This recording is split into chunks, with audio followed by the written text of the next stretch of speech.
Greetings, ladies and gents, and welcome to this latest edition of Tales from Outer Space, where I take stories from across the internet and read them for your entertainment. This particular story is called The Man Who Saved Mankind, inspired by a real event, written by Runner 1. The year is 10,804. Humanity has spread out into the cosmos. On a far distant world, under the soft glow of a blue sun in the sky, a child plays in a sandbox with a toy. Sitting nearby, the child's father reads the afternoon news on his interface unit, a descendant of modern-day smartphones. Getting tired of the cool afternoon breeze, the child climbs from the sandbox onto his father's lap.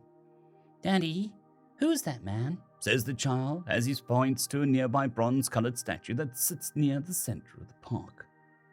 Laying his interface unit aside, the young father turns to the child. "That is the man who saved mankind." "Mankind," replies the child. "Who is mankind?" "Mankind is us," replies the father. "Mankind is everyone who's alive. Man, woman, boy, girl, you and me. Mankind is everyone who's ever lived or will ever live." "So that man saved everyone?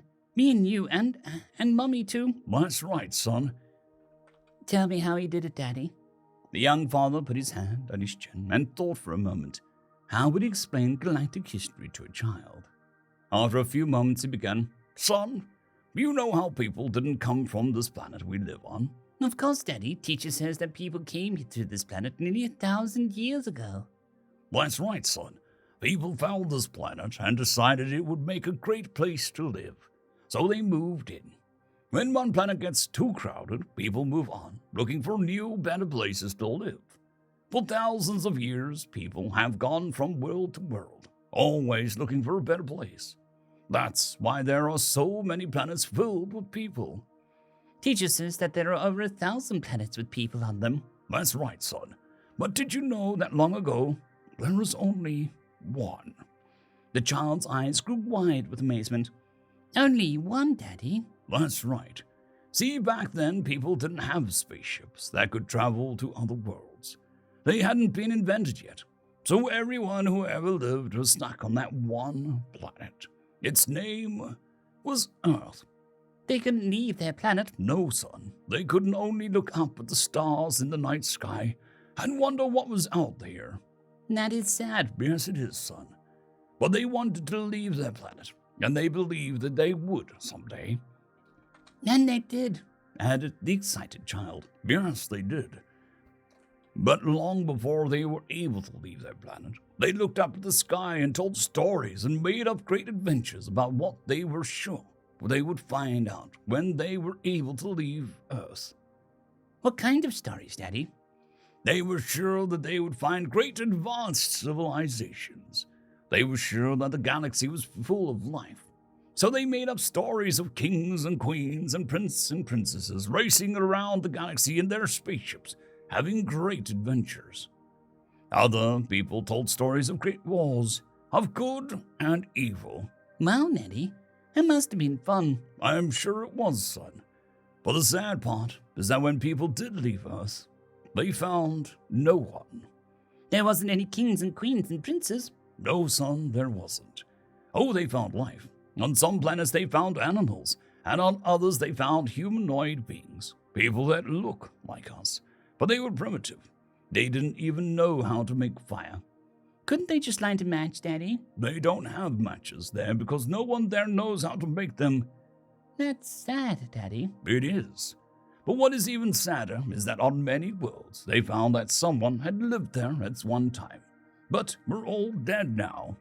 "They found planets full of dead people?" "Well, they were all gone. They had died long before, and there was nothing left but what they had built, crumbling back into the dust." "How did they die, Daddy?" "They blew themselves up." "How, Daddy?" "Before you can understand that, you need to understand something about us." "About us, Daddy?" "Yes, us. Humans. Long ago, we humans invented great weapons of war called atomic bombs. They were so big that a single bomb could destroy a whole city. Humans built tens of thousands of these bombs and kept them pointed at each other all the time. They had enough bombs that they could have killed everyone alive many times over. Why would someone do that? Well, because of differing ideas about who has the best ideas. Or they thought that some people were better than others. That's scary. Yes, it must have been. I could not begin to understand what it must have been like to live then. But they didn't blow themselves up. No, they didn't, son. Or we would not be here. Mankind grew and learned and eventually moved out into the galaxy. But what about all the planets full of dead people? As humans moved out into the space, we began to learn that everyone eventually discovers how to build atomic bombs. That's what happened on all these planets we found. Every civilization rises up to a point where they are smart enough to build atomic bombs. Then they build them, but are not smart enough to keep from using them. So they end up blowing themselves up. Every civilization? The child struggled with a long word. Yes, son. That is what we found. On every planet we found where they got advanced enough to know how to build atomic bombs, they would eventually use them and blow themselves up, long before they leave their home world and live in space. But you said we knew how to build atomic bombs, Daddy, and we live all over space all the time. We didn't blow ourselves up. We almost did. Oh, we almost did. When, Daddy? Long, long ago. Back then, there were two great nations. One was called the United States. The other was called the Soviet Union.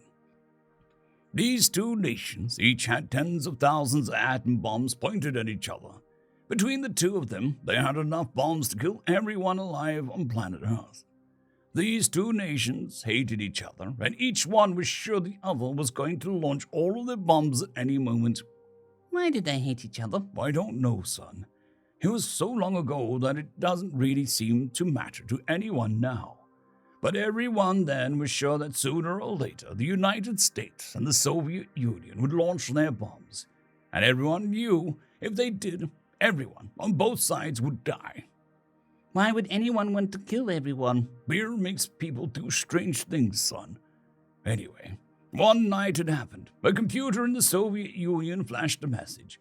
The United States had launched missiles carrying atom bombs, and they were on their way to the Soviet Union. In minutes, the bombs would hit, and everyone in the Soviet Union would die. There was only one thing to do. The Soviet Union must launch its missiles too, if only for revenge. But if they launched two, everyone would die. That's right, son. Everyone on both sides would be killed. In fact, it is most likely that everyone on the planet would die.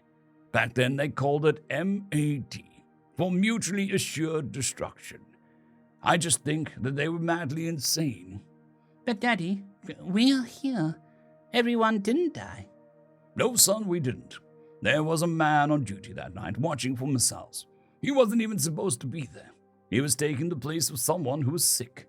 Anyway, this man saw the computer was saying and didn't believe it.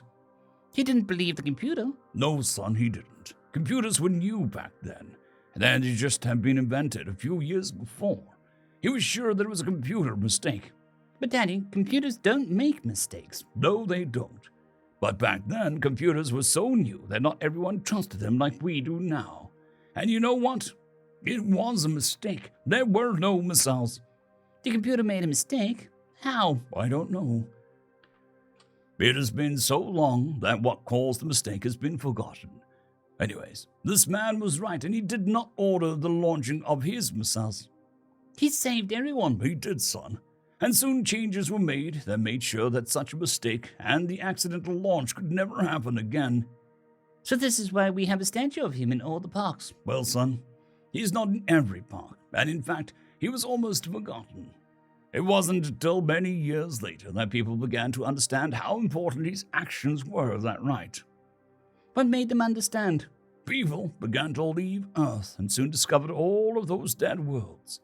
That made people want to search for more life, and they did. People searched and searched, but everywhere they went, they found no one. On every planet where they found evidence of advanced life, they found that everyone had blown themselves up. First it was one, then two, then a dozen, then hundreds. It seems like every time someone in the galaxy begins to get enough knowledge to understand the universe, they blow themselves up. No one in the galaxy survives long enough to leave their homeworld. There are no kings and queens and princes and princesses racing around the galaxy in their spaceships. There are no great adventures, no great wars, no good, no evil, just dead worlds. The child began to cry. Seeing how his last statement upset the child, the father pulled him close. I'm sorry, son. I didn't mean to scare you. You didn't scare me, Daddy. I'm just sad of all those people dead. Yes, it is sad. The young father looked into his son's eyes. But don't be sad. We made it. We didn't blow ourselves up. We are out in the galaxy, and it's full of life now, thanks to us. No, Father, said the child as he pulled back and pointed at the bronze statue. It's thanks to him. Yes, son, you are right. It is all thanks to him. And it wasn't until many years later that mankind understood just how important he had been. It wasn't until humans began to explore the galaxy that we understood. This man did not just save the world that not so long ago, he saved the galaxy. Everything humanity has become is because of him. That is why his statue is in so many parks. It reminds us of how close we came to oblivion, so that it never happens again. Climbing down from his father's lap, the child ran to the base of the statue. Stir, stir! The child struggled to read the inscription. Following close behind the father, put his hand on his son's shoulder. Stanislav Petrov, the man who saved mankind, 1939 to 2017. End of story. I'd quickly like to thank the T5 peeps: Cold War Boomerwaffen, Severin Cerberus, Bushmaster 177, Henry the Red, Caspar Arnholtz, Cold War Boomerwaffen, Elijah Silvercross, Dragzoon WRE, and Severin Cerberus. Thank you very much.